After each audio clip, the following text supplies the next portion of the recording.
Valendo? Valendo. 3, 2, 1 e... Bitcoin. Bitcoin? Então, vou voltar, né?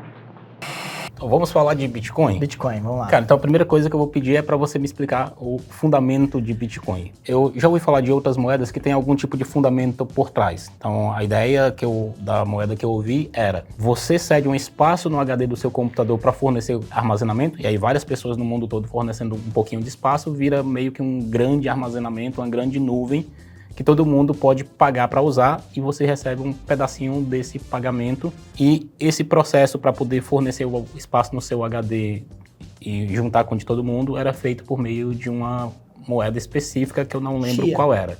Mas Chia. o Bitcoin em si, eu nunca ouvi falar de um fundamento de algo que faça ele funcionar nesse sentido e para que ele serve. Quanto tempo eu tenho para te convencer a comprar um Bitcoin?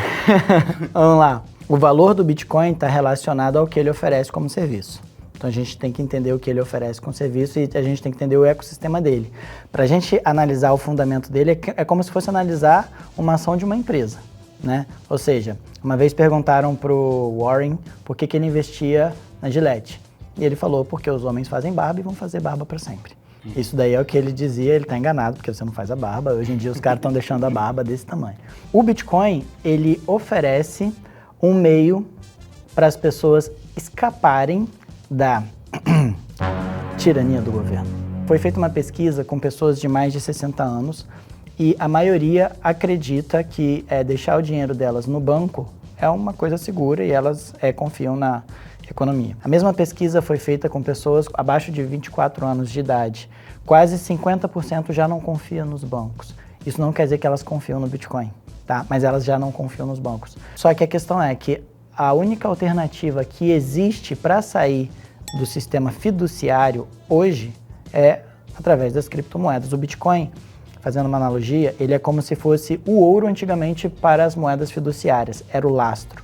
Então o Bitcoin hoje ele é o lastro de todas essas outras moedas que estão surgindo. A maioria já não vai existir daqui a 1, 2 anos, só que o Bitcoin ele é o lastro, ele é o ouro. Então, o que ele oferece? Ele oferece para mim uma possibilidade de proteger o meu capital, não estou falando de volatilidade ainda, tá? Mas de proteger o meu capital de qualquer tirania do governo ou dos bancos. É uma tecnologia que eles não conseguem simplesmente bloquear. O que o governo pode fazer é criminalizar o uso. Aí ok, aí você não vai poder usar. Mas mesmo assim eles não vão conseguir impedir o uso. Ele pode criar leis para que você não faça isso, e aí você não deve fazer porque virou crime se você fizer.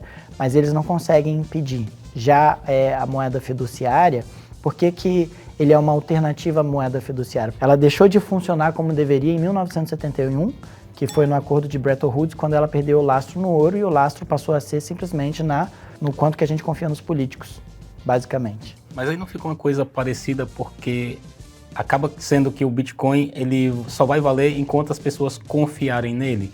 E tem um segundo problema que eu entendo na parte de tecnologia: se houver bloqueio dos protocolos de rede que funcionam ali no Bitcoin. De repente, como tentaram bloquear redes sociais no Brasil e nos Estados Unidos e em vários outros países, por exemplo, na China, não funciona o Facebook, não funciona Instagram, esse tipo de coisa. O Bitcoin só vai ter valor se tiver alguém que acredita no valor dele. Igual a própria moeda fiduciária. Por que o peso venezuelano não vale mais nada? Porque o próprio venezuelano não acredita mais no valor. Então, assim como todas as moedas, o valor dele está diretamente proporcional ao que as pessoas acreditam que aquilo vale. Eu acredito que vale, eu compro, eu vou segurar. Se eu acredito que aquilo não vale, eu vou me livrar disso, e então ele vai tender a zero. Essas pessoas mais jovens que já cresceram num contexto de tecnologia, elas vão aderir, muito provavelmente, Bitcoin. Se a gente for olhar para o cenário só de Brasil, hoje a gente tem aproximadamente, acho que 6 milhões de pessoas que investem em bolsa e 26 milhões que investem em criptomoedas. Isso já é um reflexo disso. Agora, respondendo à questão de se os governos tentarem bloquear, isso já aconteceu. Aconteceu na China, aconteceu na Rússia, aconteceu na Ucrânia, aconteceu em vários países. Não deu certo. Não tem como. Eles podem bloquear, mas eles não podem controlar a rede blockchain. Então, é uma tecnologia muito robusta, em termos de cibersegurança, é o mais avançado que a gente tem hoje. Então, o valor dele está nessa questão de eu poder proteger o meu capital. Por exemplo, na Ucrânia, né? Então, eles tiveram guerra na Ucrânia, na Rússia. Quem conseguiu proteger o capital, sair com dinheiro era quem tinha criptomoedas. Aqui mesmo, aqui pertinho, na Argentina, antes o argentino ele só podia comprar $50 por mês. Então ele não podia se desfazer dos pesos dele comprando dólar, que era o que ia acontecer na Venezuela, ia despencar muito. Mesmo eles tentando segurar, despencou absurdamente, mas só conseguiu se proteger da desvalorização das moedas fiduciárias quem tinha criptomoedas. Isso já se repetiu em várias situações assim, de emergência. Então ele é uma alternativa segura porque te protege da tirania dos governos e do controle estatal e dos bancos e tudo mais.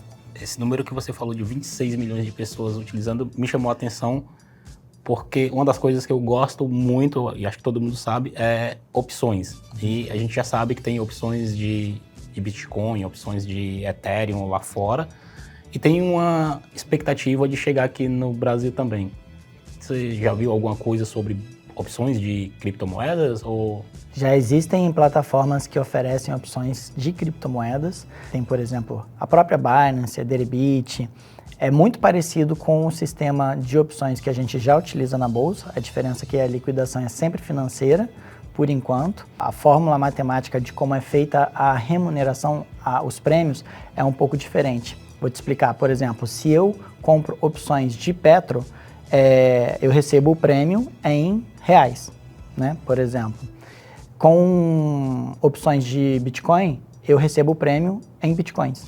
Então seria como eu comprar opções de Petro, mas o meu prêmio seria em ações de Petro, por exemplo. Então isso é o que muda e a liquidação é sempre financeira.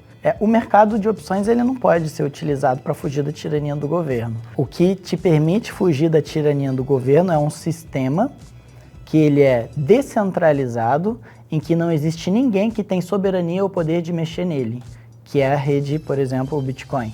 Então ele é descentralizado. A própria blockchain, como ela funciona? São blocos que são sustentados por mineradores, que são milhares de pessoas ao redor do mundo que emprestam o poder computacional dos seus computadores para que esse sistema funcione.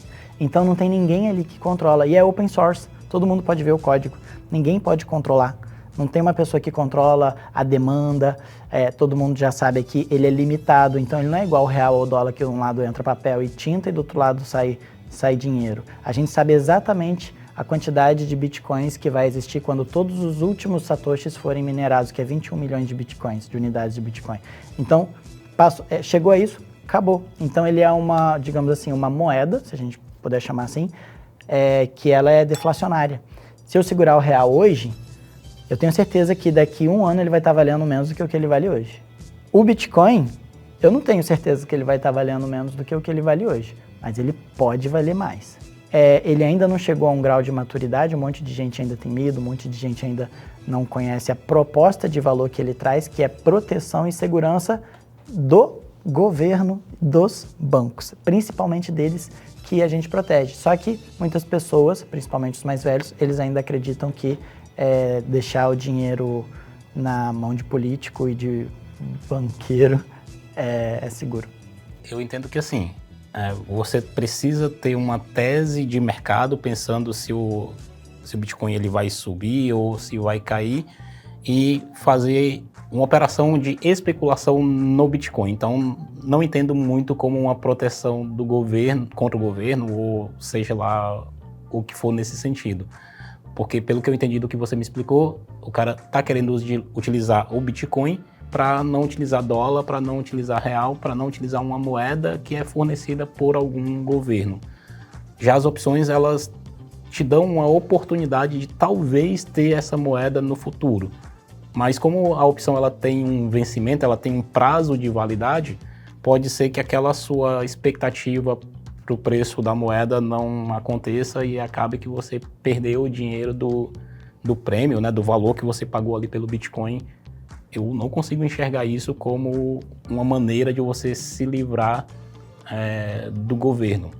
Mas eu consigo pensar nisso principalmente em Bitcoin e outras criptomoedas que são altamente voláteis como uma maneira de você ter maiores ganhos potenciais utilizando estratégias com opções. E o interessante é que quando a gente fala de valor, né, ele está sempre atrelado à única lei que existe para mim do mercado, que é a oferta e demanda. Se alguém quer, tem valor. Se as pessoas não querem, não tem valor. Se ninguém mais quiser o Bitcoin, não vale mais nada. Se ninguém mais quiser o real, também não vale mais nada. A diferença é que o governo obriga a gente a usar o real. Então a gente é forçado a usar o real. Se todo mundo começar a vender os reais que tem no Brasil, o governo vai dar um jeito de trancar as vendas e vai te impedir de fazer isso. Foi o que o governo argentino fez. É o que qualquer governo faz, né? Então na Rússia é o que eles fizeram, porque eles começaram a comprar dólares lá na época que começou a estourar a guerra. Então todo mundo vai se proteger tentando comprar uma moeda que não vai sofrer com a guerra, com qualquer coisa, mas o governo ele te controla, porque a moeda é uma forma de controle social. Então, o Bitcoin é uma moeda que o governo não consegue controlar.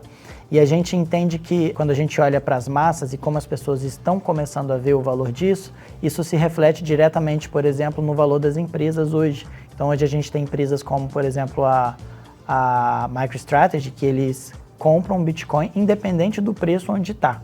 Vai comprar. Está no topo? Compra. Daqui a pouco vai, compra mais. Tese de longo prazo. O fato deles estarem fazendo reservas de Bitcoin, só o fato deles estarem fazendo isso já fez com que os valores das ações disparassem. Aqui no Brasil, a gente também já tem empresas que estão fazendo, em escala bem menor, reservas em Bitcoin. Isso está fazendo com que o valor das ações delas suba. Parece que virou um hype, uma modinha. Do nada agora estão surgindo várias empresas que elas alertam, vamos fazer reservas em Bitcoin. O que acontece assim que elas anunciam? O valor das ações dispara. Isso já reflete um sentimento de mercado em relação à aderência da população com relação ao Bitcoin. Não tem um risco disso ser uma nova bolha das tulipas? Olha, o Bitcoin, ele já passou por várias crises, né? Ele já passou pelo Covid, ele surgiu de uma grande crise, né? Ele foi uma resposta ao subprime, né? Exatamente por conta do que aconteceu lá. Então, nos primeiros papers, ele veio com essa proposta e com a proposta de você poder fazer transferência de valor P2P, que é eu transferir para você, é meu dinheiro. Por exemplo, o dinheiro que eu tenho no banco hoje não é meu, ele é do banco, né? Ele é do governo, ele é de todo mundo. Por último, meu. Por quê? Se eu quiser chegar lá e tirar 10 milhões, ele, opa, calma aí, você não pode chegar aqui e tirar 10 milhões, mas o dinheiro é meu, não pode. Tem que falar para quê, para onde vai, tem uma série de coisas, uma série de restrições. Todo mundo aqui que já tentou tirar 10 milhões do banco sabe a dor de cabeça que é. Entendeu? Com Bitcoin não.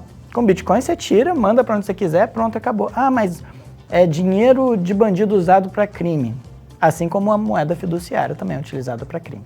Entendeu? Então, assim, ele em si não é uma ferramenta de crime. As pessoas podem utilizar da mesma forma que uma faca pode ser utilizada por um chefe de cozinha para fazer sushi, fazer qualquer coisa, e pode ser usado por um criminoso, um bandido. Ele vai usar aquilo lá para, sei lá, roubar alguém. Então, o Bitcoin, eu vejo ele como uma evolução do nosso sistema financeiro.